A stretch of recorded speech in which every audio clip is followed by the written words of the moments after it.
Hey friends, welcome back to the Real Herbalist Podcast, episode number 7. Today we're talking about holistic health because if you've explored the natural healing world at all, you probably hear people throwing this term around a lot. And so I wanted to create an episode talking about what this means so you can have a better understanding of it that will hopefully really transform the way you look at your health. In case you're new here, my name is Erin McMurtry, and I'm a holistic health coach. I was trained at the Institute for Integrative Nutrition in 2012. I also attended the Become a Health Coach program at the Health Coach Institute. I'm also a home herbalist and an artist, and I'm happy to have you here. So many episodes of this podcast talk about herbalism, obviously from the title, but I also really want to touch on other important related topics like natural health and earth-based health and healing. Be sure to find me on YouTube at Homebody with Erin or on Instagram at Erin with 2 N's, which I'll link in the show notes. Today, we're talking about holistic health. What does this mean and how can it help you transform your health right away? So I'm going to start off with a personal story. You may already know this about me, especially if you've listened to episode 1 of the podcast. But in my early 20s, I had a major transformation in my life where I actually had an awakening of what holistic health was and meant.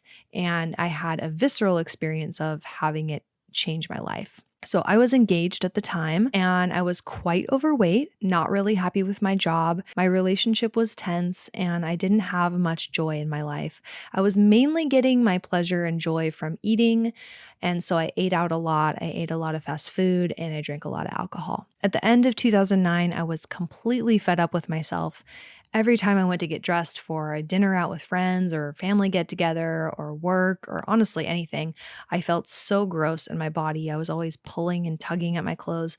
Nothing fit and I just felt embarrassed and like I wanted to hide. I would look at other women who I could tell felt great in their bodies and I would just think, oh my God, I envy that feeling. I want that so badly. They just look like they feel so good. And, I knew inside myself that I had the potential to feel that way. There was nothing that they had that I didn't have. I just needed to start making different choices than the choices I was making. So I did. At the beginning of the new year, I said, I'm done with this. I'm done with this behavior. I'm done with this outcome that I'm getting. And I started making different choices. And at the end, I ended up losing 50 pounds in about 6 months or so, maybe a little bit more. I don't remember exactly. I stopped tracking that. So many people have asked me over the years, how did you do it? And I think they want some like magic answer or some magic pill or something exciting about how it happened. But the truth is my answer is really boring. I did what I knew I needed to do. I stopped eating junk. I started cooking and eating healthy food, and I started going to the gym and moving my body 3 days a week. About halfway into losing the weight, something changed in me. I started painting, I started decorating my house and being creative. I started feeling like I wasn't hiding anymore, and my confidence was growing. About 4 months into this process, not only had all of these things changed, but I knew in my heart that the relationship that I was in was not working. And I realized that I'd been staying in this relationship because I was scared. I was scared I would never find someone else to love me. And I was scared that my life with him would be better than my life alone. But as my confidence started to grow, I felt more deeply connected to myself and I could no longer ignore what I knew wasn't right. So I ended the relationship after 4.5 years. I ended our engagement and I left our home where we had 2 dogs together and I moved into a house with 4 other women. So once my body came into a weight that felt right and good for me, I had lost 50 pounds and was more strong and confident and happy than I had ever been. And I'm sharing this story because I want you to understand what it means to look at health from a holistic perspective. And I think this story really beautifully articulates that. And it also shows my own personal awakening and transformation through seeing life and seeing my health through a holistic lens. So at the beginning of this, I knew I was overweight and my main goal was to lose weight so I could fit into smaller clothes so that I could feel attractive and better in my body. But what I got was a complete life transformation. Yes, all of those things happened, But so many other things happened too. I made huge life change leaving that relationship. I became more confident. My creativity started exploding, and I began painting and making art and designing. I had the confidence to apply for a promotion at my work, and I actually got it. And eventually, I ended up changing my entire career path. I had been working in the corporate world for the first 10 years of my adult life, and that was pretty much the trajectory that was laid out before me. But once this happened and once I had this transformation, I knew that I wanted to help others experience and transform the way I had. And eventually, I changed my entire career path. I started working for much more health and health-based companies. We often compartmentalize all the different areas of our life and health and think that they're all separate. But what we forget is that every single thing about our life impacts the whole of our health. So, holistic health means looking at your health from a whole perspective, hence the word holistic. So, think of it like that. You are a whole being, not just a collection of symptoms or measurements.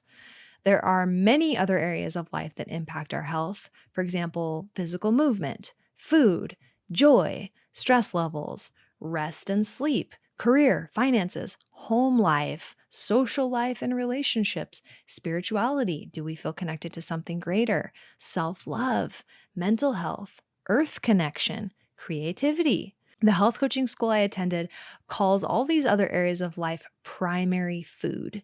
Because, yes, we feed ourselves with food, but we also feed ourselves in many other ways. Relationships feed us, time in nature feeds us, creativity feeds us, joy and fun feeds us, and on and on. So, if there are any areas of your life where you're starving for nourishment, that is definitely impacting your overall health. For example, if you have a really difficult and abusive relationship or home life, then it's probably going to be pretty hard to be healthy, even if you're eating healthy foods and exercising. If you're eating healthy and moving your body, but you're not resting and you're overworking yourself, you're probably not feeling that great and your health is probably suffering. So, I want to give you a way you can visually look at this for yourself and track where you're at. So, at IIN, they have an exercise called the Circle of Life. I'm going to leave a link in the show notes so that you can do this exercise and have a visual representation of what I'm talking about. So, what this is it's a circle diagram divided into 12 even sections. And the different sections are creativity, finances, career, education, health, physical activity, home cooking, home environment, relationships, social life, joy, and spirituality. These are all different areas of what we call primary food. So at this link, you can go through and you can rate all of these different areas of your life, your satisfaction with how they are. And then you can click Show Me My Circle, and it will connect all the dots and it'll show you which areas of your life are out of balance based on how you rated everything. Remember that your physical and mental health is a reflection of all of these areas of your life. And if something is out of balance, it's important to pay attention to how that area might be affecting your overall health. So before we wrap up, I want to give you a couple tangible ways that you can implement this way of thinking into your life now. So first, I want to encourage you to do the Circle of Life exercise from IIN. Again, it's linked in the show notes. That's going to give you an idea of some of the different areas of your life that may be negatively impacting your health. Some areas that you may not have even thought of would be connected to your health. So that's a great place to start. Number 2, use a planner to help you track these different areas of your life and your health every day and every week. For me personally, I track these areas daily and weekly in a monthly planner that I have. So each week I'm tracking things like, did I do something fun today? Did I move today? Did I experience pleasure in my body today? Did I meditate or slow down my mind today? Did I connect with nature? Did I socialize? Etc. It's helped me to really learn where I can tend to go out of balance easier. And when feelings of sadness or depression creep in, the first thing I do is look at, have I had any fun this week? Have I had any social time? These are areas for me personally where I can tend to neglect because I'm pretty introverted and I can easily forget that I need social time. I can also tend to take life pretty seriously. So I also try to make sure I'm experiencing some sort of pleasure or having some sort of fun every week. And if I notice that I'm feeling down or exhausted or depleted, it's probably because I haven't gone out of my house and seen friends, I haven't moved my body, or I haven't had some sort of fun. I use the Clever Fox Pro Planner. I got it on Amazon. It's a weekly and a monthly tracker, which has a section where you can track 8 different habits and skills each day of the week, and you can fill it out for whatever you want. So they're blank, so you can put whatever you want in there. I'll put a link to the planner that I use in the show notes. I'm not sponsored. It's just a planner that I started using this year, and I really like it. So every week, I'm tracking my water intake, movement, weightlifting, pleasure, time in nature, social time, fun, and meditation. Sometimes I change it up a little bit depending on what I want for the week. Sometimes I'll put breath work or stretching or ritual or anything else that I feel like tracking that particular week. So it's important to learn yourself to know which areas can more easily fall out of balance. So that way, when you're not feeling good, you're not feeling yourself, you can check in and be sure that you're being fed in all the ways that you need. So again, number 2, I recommend creating some type of system or getting a planner or a tracker so that you could track your primary food needs and make sure that you're getting your needs met. Number 3, learn to say no and have boundaries. You cannot be everything to everyone and you cannot do everything. Make sure you have boundaries and you're able to exercise them in a healthy and loving way. It's okay to say no to things. It's okay to take time for yourself. It's okay to rest, to be alone, to do nothing if you want. Check in with yourself and make sure you're giving yourself permission and space to set healthy boundaries. Your primary job is to take care of yourself and not to please everyone else all the time. This can lead to a lot of resentment and depletion and low energy and depression. And I'm speaking about this from personal experience too, trust me. So give yourself permission to prioritize your own needs over the needs of others all the time.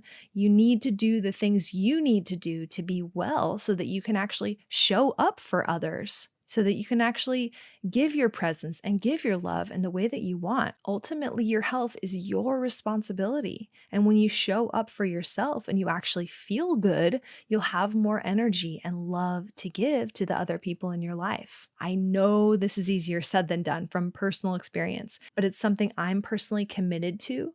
And the more I do this, the more I'm in tune with my own needs, the more powerfully and authentically I show up, which in turn frees up a lot of my energy. That's what I've really noticed that. Number 4, fill yourself up. So if you're headed into a situation where you know you're going to be drained or challenged or triggered, take time beforehand to make sure you are full on all of your primary food needs.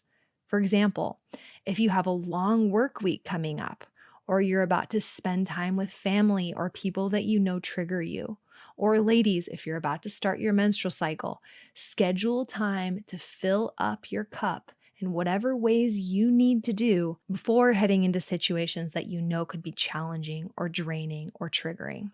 Number 5, transformation takes a lot of courage. So sometimes we don't make the changes that we truly want to make because it actually is going to require us to make other changes. And change can be scary. It can also be incredibly liberating and joyful, but I just want to remind you to be gentle with yourself. So if you've been trying to make changes in your life and they haven't stuck, contemplate or journal on this. What might need to change in order for me to have what I want? What might I lose that I value? So sometimes we hold ourselves back from transforming or changing and getting what we actually want because getting what we actually want is going to require other changes. And that might feel really difficult or really scary. For example, in the story I shared about myself in the beginning of this podcast, the thing that changed that was a byproduct of the changes I was making was my relationship, right? As I started taking care of myself and losing weight, that relationship was no longer in alignment. And so that was something that needed to fall away. And that may even have been what kept me from making that change for as long as I did. But in the end, making that change and leaving that relationship was far less painful than not honoring my true path and my true yes in life. Just having awareness around this can help you create a shift, especially if you feel like you're blocking yourself from creating real change. So, if this resonates and you feel like you're blocking yourself, again, journal on this. If I got the outcome that I'm wanting, what might need to change in order for me to have that? What might I lose that I currently value?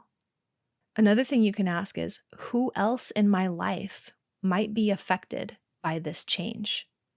How do you think they would feel about that? And then how do I feel about that? Okay? These are very deep questions. So again, give yourself grace, be gentle with yourself. If you are truly ready for change and you are truly ready to look at the answers to these questions, then I'm just sending you so much love, because it does take so much courage to truly look at what's going on beneath the surface. And sometimes we want to stay comfortable more than we want the change. Rocking the boat in our lives feels way scarier than not having what we want. But in my personal experience, if you are truly wanting something, then that is what's ultimately going to give you the most joy and the most fulfillment. And yes, it may be challenging to let other things drop away, but in the end, it's going to be a sweeter life because you're following your true alignment. I hope that's helped you understand and be more clear about what it means to look at life and health from a holistic perspective. You are a whole, complex, beautiful being, and all the areas of your life are affecting and factoring into your health. Even things that feel like they have nothing to do with your health, they do. So if you're wanting to improve your health in any way, look at which areas of your life could use some extra love. What areas of your life are you not being fulfilled? Are you having enough fun? Are you feeling connected with other human beings? How's your stress level? Are you needing to prioritize doing things that make you happy? Are you needing to connect more with the earth? If you are feeling a deeper connection to play with the earth and become more grounded, I highly suggest checking out my YouTube channel, Homebody with Erin. Remember, Erin has two N's. On there, I share tons of simple videos and recipes to start making your own medicines, connecting with the earth, and enhancing your health with herbs, plants, and natural remedies at home. Feel free to also come say hello on Instagram. I'm at Erin with two N's, and I'll leave the link to my page and all of the other links I mentioned in the show notes. If you're interested in hearing a longer version of my story, check out episode 1 of the podcast and stay tuned for more episodes like this, which I hope will help you tremendously in your health and healing journey. Thanks for listening, friends, and remember to follow and hit the bell to get notified when I post new episodes of the podcast every Tuesday. And if you're feeling extra generous, you can review the podcast and share with others how much you've enjoyed it. Sending you so much love and healing energy on your journey to wellness, my friends. Bye-bye.